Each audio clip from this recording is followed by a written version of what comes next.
کہ اس سے پوچھا نہیں جا سکتا ہے، اس سے کانٹیکٹ نہیں کیا جا سکتا ہے، نہ وہ ڈائریکٹ، توجہ کریں، یعنی یہ جو ولی ہے میت کا،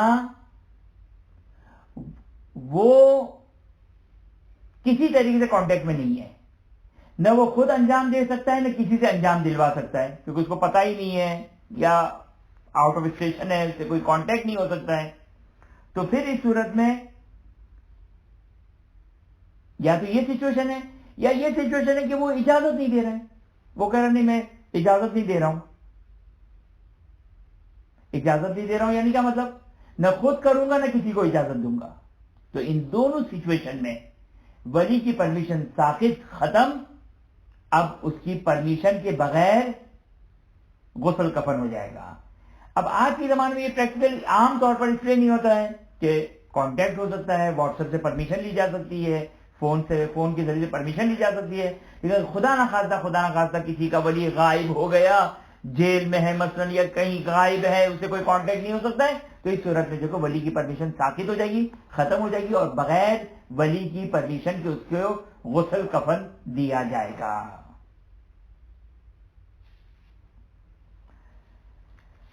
اس کے بعد کا مسئلہ،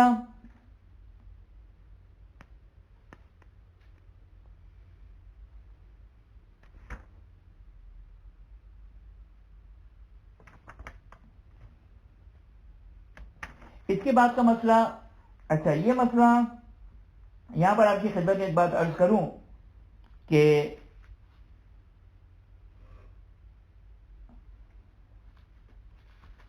اچھا یہ مسئلہ میں نے آپ کی خدمت میں بیان کر دیا. اچھا یہ مسئلہ تھا، مسئلہ نمبر 262 تھا یہ والا مسئلہ. کون سا والا؟ میں ریپیٹ کر دیتا ہوں. مسئلہ نمبر 262 مسئلہ یہ ہے کہ اگر ولی موجود نہ ہو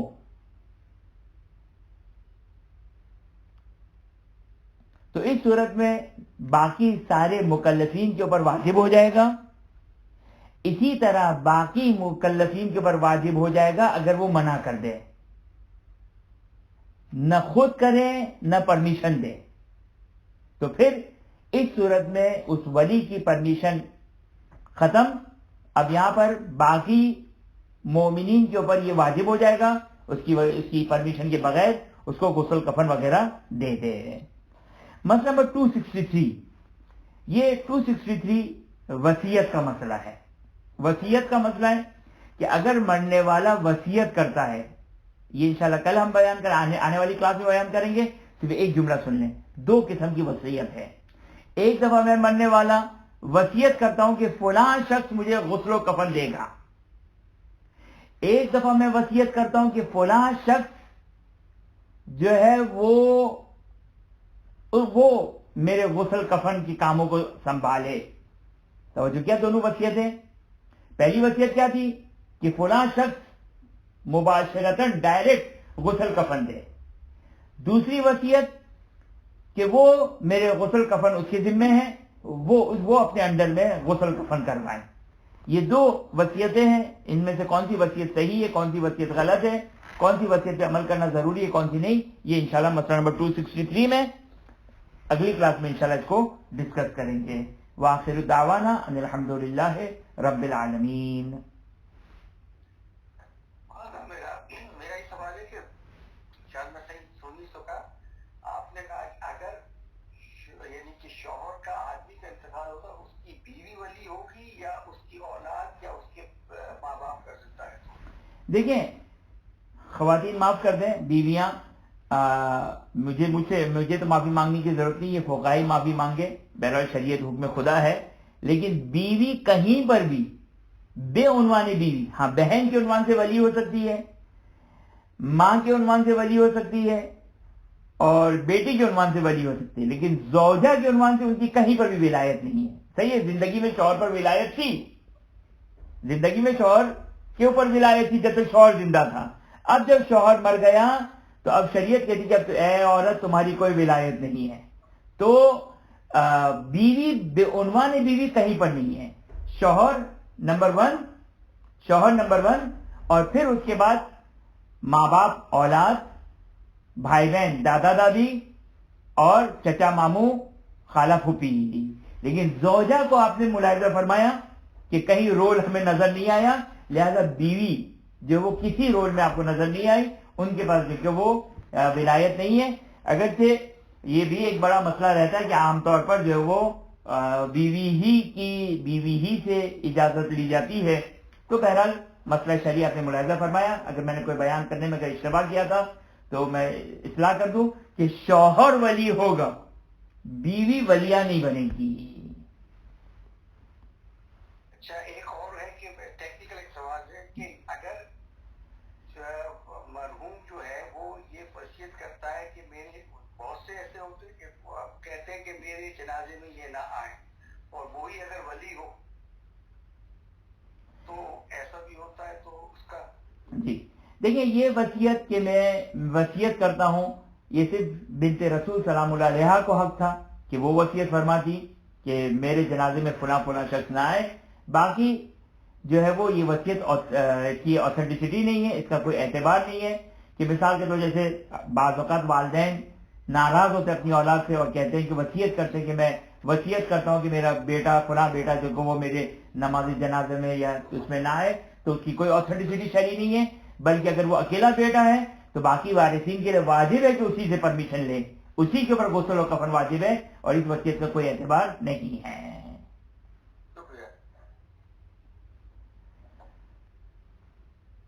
خدا کی بارگاہ میں دعا گو ہیں کہ خداوند ہمیں علوم محمد و آل محمد علیہ السلام پڑھنے کی، سیکھنے کی، سمجھنے کی، اس پر عمل کرنے کی توفیق عطا فرمائے۔ حاضر مجلس مومنونات، کل مومنونات منتظمین کی تمام جائز حاجات کو پورا فرمائے۔ جو مومنونات پریشان حال روزی رزق کی مشکلات میں گرفتار ہیں، تمام مومنونات کی تمام مشکلات کو دور فرمائے۔ بحق محمد و آل محمد حاضر مجلس منتظمین اور کل مرحوم مومنونات جو اس دنیا سے جا چکے ہیں، اور حاضر مجلس مومنونات کے مرحومین، منتظمین کے مرحومین، تمام مرحوم مومنونات کی خداوند متعال مغفرت فرمائے، جوار معصوموں میں جگہ عطا فرمائے، اپنی آخری حجت امام عصر زمان سلام اللہ علیہ کے ظہور میں تعجیل فرمائے۔ ربنا تقبل منا انک انت السمیع العلیم۔